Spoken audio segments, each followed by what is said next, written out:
Sveikos mielosios. Mes, moterys, norim turėti sveikas, gražias rankas. Ir dėja įtakoja tam tikri veiksmai, kad mūsų rankų oda išsausėja. Tad atradau penkias priežastis, aišku, tų priežasčių yra daug daugiau, tačiau pasidalinsiu 5, kurios turi įtakos mūsų rankų sausumui. Tad viena iš jų tai yra oro sąlygos. Tai vėjuotas, šaltas oras, sausas oras turi įtakos mūsų rankų išsausėjimui. Tad geriausia atėjus šaltajam periodui nešioti pirštines. Antras, taip dažnas rankų plovimas su netinkamu muilu, nes kuo yra jis stipresnis, šarmingesnis, tuo mūsų rankos ir sausėja.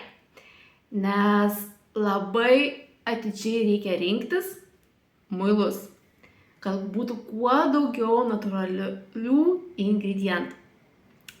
Trečias, tai yra cheminės priemonės. Tai mūsų indų plovikliai, mūsų valymo priemonės. Jeigu plaunate rankomis rūbus, tai skalbimo priemonės labai turi įtakos mūsų rankų odos sausėjimui. Taip pat pasirodo ir amžius turi įtakos. Kuo mūsų amžius yra vyresnis, tuo jau mūsų rankų odoje mažėja natūralaus drėgnumo ir elastingumo. Taip pat ir įvairios ligos, tai kaip pavyzdžiui atropinis dermatitas. Ir 5, tai yra mes per mažai geriame vandens.